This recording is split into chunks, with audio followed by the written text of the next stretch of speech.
नमस्कार, आप देख रहे हैं संवाद 365 और मैं हूं आपके साथ चांदनी कुनियाल। वर्ष 2004 में एक गढ़वाली फ़िल्म जो है वो पर्दे पर रिलीज़ की गई थी, मेरी प्यारी बोई, जिसका जो है आप यहां पर पोस्टर भी देख पा रहे हैं। और पुनः जो है इसको रिलीज़ जो है सिनेमा घरों में किया जा रहा है। इस फिल्म के जो डायरेक्टर हैं मुकेश दशमाना जी, वो इस वक्त हमारे साथ हैं, उनसे थोड़ा बातचीत करेंगे। सर, सबसे पहले तो मैं आपका स्वागत करना चाहूँगी संवाद 365। बहुत बहुत धन्यवाद। क्या आपकी इच्छा जागी कि आपको लगा कि 20 साल पुरानी जो फिल्म आपने 20 साल पहले बनाई थी उसे आपको दोबारा जो है पर्दे पर लगाना चाहिए? दरअसल जब मैंने 2004 में फ़िल्म रिलीज़ की थी, मैं बहुत कॉन्फिडेंट था और वो कॉन्फिडेंस मेरा स्क्रीन पे दिख रहा था।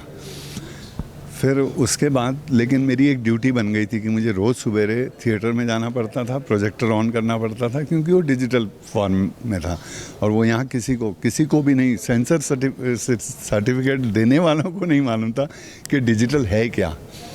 तो मैंने 3 हफ्ते फिल्म चलाई और 3 हफ्ते में रोज़ सवेरे से रात तक 12 बजे तक बैठा रहता था वहाँ पे। तो मुझे लगा यार ये तो बहुत कष्टप्रद कार्य हो गया, मैं नहीं कर पाऊँगा इसे, क्योंकि मेरा बॉम्बे का काम सारा सरवाइव नहीं हो पा रहा था। और मैंने फ़िल्म को बंद किया, मैं लेके गया वापस। मेरे से कई लोगों ने फ़िल्म मांगी उस समय, जो टी सीरीज़ और रामा कैसेट्स और ये हों, और वो मेहनत का पैसा देना नहीं चाहते थे। मैं फ़िल्म ऐसे किसी को देना नहीं चाहता था, क्योंकि फ़िल्म मेरे बहुत नज़दीक है ये। तो मैंने मना कर दिया गया। मैंने तो मुझसे पूछा गया कि अब आप क्या करोगे? मैंने नथिंग, मैं इसे पेटी में बंद करूँगा और इसके ऊपर सोऊंगा, मेरी मेहनत मेरे साथ रहेगी। अभी जब ये 2020 से पहले की बात है, हाँ 20 के बाद की बात है, सॉरी, तो मुझे लगा कि मुझे इस फिल्म को वापस रिवाइव करना चाहिए। तो मुझे ज़्यादा टाइम नहीं लगा, मैंने फ़िल्म को वापस री एडिट किया और री एडिट करके मुझे लगा कि अब फिल्म जो है उसमें है कि मैं इसको सिनेमा हॉल में तक पहुंचा सकता हूं, क्योंकि उस समय तक कोई डिजिटल सिनेमा था ही नहीं, कोई जानता ही नहीं था डिजिटल होता क्या है। तो इसलिए मेरे को लगा, मैंने कहा मैं इस फिल्म को फिर से वापस रीलॉन्च करूंगा। तो रीलॉन्च में मैंने इम्पा में पहले एक शो किया बॉम्बे में, और वहाँ मैंने कुछ पत्रकार लोग, मेरे जो मित्र लोग थे, उनको बुलाया और मैंने कहा मैं आपको एक चीज़ दिखाना चाहता हूँ, इसको देख के मुझे बताइए कि ये अब भी रेवेलेंट है, इसे दिखाना चाहिए या नहीं दिखाना चाहिए। जब उन्होंने फिल्म देखी तो सबने कहा यार तुम कैसे जेब में लेके क्यों घूम रहे हो, इसको थिएटर्स में लगाओ ना। उन्होंने कहा नहीं, ऐसी फिल्म है ही नहीं कहीं भी। तो उनके प्रोत्साहन की वजह से मैंने फिर दिल्ली में इसे रिलीज़ किया पहले, और मैंने वहाँ 4 शोज़ किए, लोगों से पैसे लिए। तो क्योंकि पैसा जो देखेगा तो वो बताएगा कि सही में फिल्म है या नहीं है। सब ने मुझे बहुत अप्रिशिएट किया कि इतनी बढ़िया फिल्म है, आप इसे थिएटर्स में क्यों नहीं रिलीज़ कर रहे हैं। इसलिए मैं अब क्यूब के माध्यम से इस फिल्म को रिलीज़ कर रहा हूँ। उस दौरान जैसे कि आपने बताया कि आप प्रोजेक्टर लेकर जो है इधर से उधर जाते थे, लोगों को फिल्म दिखाते थे, कहाँ कहाँ पर जो है आप इसी तरीके से उस समय पर प्रोजेक्टर लेकर गए थे? कहाँ कहाँ आपने दिखाने की कोशिश की थी दर्शकों को ये फिल्म? मैंने पहले देहरादून दिखाई, उसके बाद मैं लेंसडाउन गया।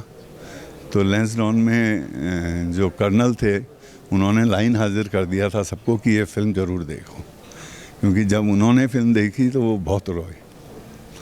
फिर मैं इसे टिहरी ले गया, और टिहरी ले जाने के बाद फिर मैं थोड़ा सा पक सा गया था। मैंने कहा नहीं, ये काम मेरा नहीं है। तो और फैसिलिटीज़ थी नहीं, थिएटर्स भी नहीं थे उस तरह के, तो फिर मैंने बंद कर दिया। मैंने कहा नहीं, अब मैं इसे नहीं दिखाऊंगा।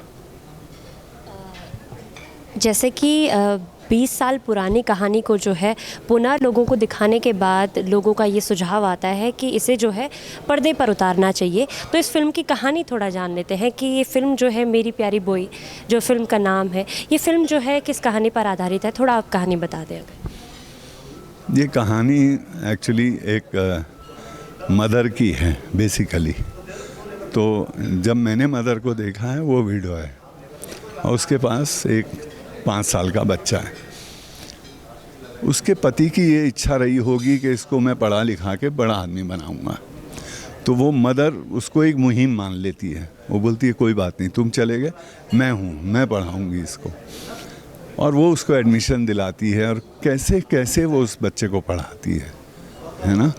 कितना संघर्ष उसकी लाइफ में होता है, जैसे कि पहाड़ी महिलाओं के साथ, खासकर जब अकेली हो महिला, है ना, तो वो हल भी किसी और से लगवाती है अपने खेतों में। तो मतलब उसके साथ जितने कष्ट हो सकते हैं वो सब झेलती है ना। और फाइनली वो लड़के को बड़ा करके देहरादून भेजती है हायर एजुकेशन के लिए। बस कहानी यहीं पे ट्विस्ट है ना, कि पलायन हमारे यहाँ क्यों हो रहा है। लड़कों को लगता है, मतलब आज की जनरेशन को, यंगस्टर्स को लगता है पहाड़ में है क्या, है ना। तो और इसको मैं भी मानता हूँ कि पहाड़ का पानी और उसकी जवानी ये कभी उसके काम नहीं आता, ये उसका बहुत बड़ा दर्द है। तो जो लोग नीचे आ जाते हैं वो ऊपर नहीं जाना चाहते, ऊपर वालों को वो नीचे खींचना चाहते हैं, है ना। तो इसमें यही संघर्ष है माँ और बेटे का, कि बेटा देहरादून में है और माँ उसकी पहाड़ में है। इस फिल्म के माध्यम से, जितना मैं कहानी के माध्यम से सर समझ पा रही हूँ, कि पहाड़ की जो ये पीड़ा है पलायन की, ये आज की नहीं है, ये वर्षों पुरानी पीड़ा है। क्योंकि ये 20 साल पुरानी जो है आपकी फ़िल्म है, और आज के समय में तो हम काफ़ी सारी फिल्में जो है गढ़वाल की, कुमाऊँ की, जौनसार की हम पर्दे पर देख पा रहे हैं। किंतु उस समय जो है तकनीकी जो है दिक्कतें भी आपको आई होंगी, क्योंकि आप मुंबई से जो है आपकी टीम यहाँ पहुँची होगी, और आपने शूटिंग किस जगह पर की, उसके बारे में थोड़ा विस्तार से बताएं। कितनी प्रॉब्लम्स जो है वहाँ पर आपको अपने इक्विपमेंट्स को ले जाने में आई, वो थोड़ा बताएँ। इक्विपमेंट्स को ले जाने में तो बहुत प्रॉब्लम आई, लेकिन मेरी टीम बहुत मजबूत थी। तो आप कई बार देखेंगी इसमें कई शॉट्स हैं जो आज ड्रोन के माध्यम से इजीली लिए जा सकते हैं, है ना। तो उस समय में एक पहाड़ पे होता था आर्टिस्ट, दूसरे पहाड़ पे होता था, है ना, और मोबाइल नहीं था, है ना। तो मोबाइल थे भी तो टावर नहीं थे, तो कनेक्शन नहीं मिलता था। तो वो आर्टिस्ट वहाँ पे है और मैं दूसरे पहाड़ पे हूँ, वहाँ से मैं शॉट्स लेता था, है ना। मैं अपनी क्रेन लेके जाता था, तो क्रेन के साथ इतना वज़न होता था उस समय, तो मेरा हर आर्टिस्ट, हर टेक्नीशियन, यहाँ तक कि मेकअप मैन भी जो है ना, एक वेट उठा के कहता था नहीं नहीं उस पहाड़ पे क्रेन लगानी है तो लगाएंगे। काफ़ी तकलीफ़ें थी, फैसिलिटीज़ बिल्कुल नहीं थी। रौतों की बेली एक बहुत अच्छा गांव है यहाँ पर, तो वो मैं एक बार ऐसे ही घूमते हुए चला गया था उस साइड, और वो जब मैंने गांव देखा था, मैंने कहा सुरेंद्र ये गांव है जिस पे हम शूट करेंगे, है ना। तो तकलीफ़ें काफ़ी आई। जो माँ का जो रोल जिसने किया है निवेदिता ने, निवेदिता की बेटी थी 1.5-2 साल की, तो उस बेटी को वो अपनी माँ को देती थी और फिर शॉट देने आती थी, है ना। फिर ऐसी बहुत सारे कष्ट थे, है ना। मतलब गैस नहीं है, चूल्हे में कोई एक रेस्टोरेंट था वहाँ पे, वो बेचारा हमें खाना खिला देता था, है ना। काफ़ी तकलीफ़ें सही, इसीलिए मैंने किसी को नहीं दी थी ये फिल्म। तो मेरे बहुत नज़दीक थी, तो मेरे को लगा मैं क्यों किसी को दूँ। अब मौका आया है तो हम रीलॉन्च कर रहे हैं, देखेंगे दर्शक क्या बोलते हैं। सर आखिरी प्रश्न लेना चाहूँगी सर, क्योंकि जो है उस दौरान जो है काफ़ी वक्त भी जो है इस फिल्म को बनाने में लगा हुआ, शुरुआत से कहानी लिखने से लेकर आपने जब ये पूरी एडिट करने के बाद जब आपको लगा कि इसे आपको जो है गांव-गांव तक पहुंचाना चाहिए प्रोजेक्टर के माध्यम से, कितना वक्त जो है इसको बनाने में आपको लगा था उस वक्त? मेरे को करीब शूट करने में मेरे को 1.5-2 महीने लगे थे। शायद हमने एक बीच में ब्रेक लिया था 15-20 दिन के शूट के बाद, और बाकी तो हमने एक स्ट्रेच में फिल्म बनाई थी। सेट मैंने पौंदा में लगाया था, जो इंडोर पोर्शन है फिल्म का, है ना, वो पूरा मैंने पौंदा में किया था। मतलब बोई के घर के कमरे, ये वो उसका किचन, है ना, वो सब मैंने सेट लगाया था। और बाकी जो आउटडोर था वो मैंने सारा रौतों की बेली और धनौल्टी के बीच और सुआ खोली है शायद 2 जगह, है ना, वहाँ मैंने काफ़ी गाने वगैरह पिक्चराइज किए थे। तो लोकेशंस तो भरपूर हैं इसमें, बिल्कुल आपको डिफरेंट दिखाई देगा। शायद अब रौतों की बेली कमर्शियल हो गया है, क्योंकि वहाँ 2-3 फिल्में बन चुकी हैं, है ना, लेकिन जब मैं था तो वहाँ कुछ भी नहीं था।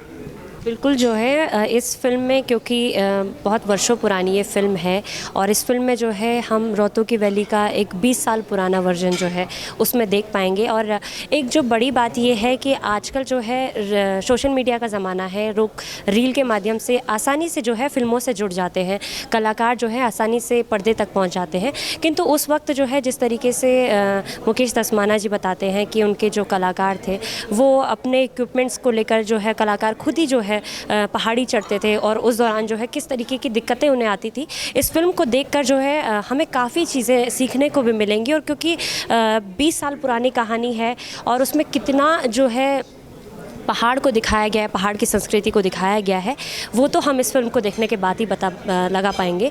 और इस फिल्म की जो है रिलीजिंग डेट 11 अप्रैल की रखी गई है, जो देहरादून में लगने जाएगी सिल्वर सिटी मॉल में। वहाँ पर जो है आपको बिल्कुल आना चाहिए और इस फिल्म को अपना भरपूर प्यार देना चाहिए। फिलहाल के लिए बस इतना ही। आप देखते रहिए संवाद 365। आपकी इस पर क्या राय है, हमें कमेंट कर जरूर बताएं। इसके साथ ही आप हमारे YouTube चैनल को सब्सक्राइब कीजिए। आप हमें Facebook, Instagram, Twitter पर फॉलो भी कर सकते हैं और संवाद 365 के साथ एक क्लिक में जुड़ने के लिए डाउनलोड कीजिए संवाद 365 ऐप।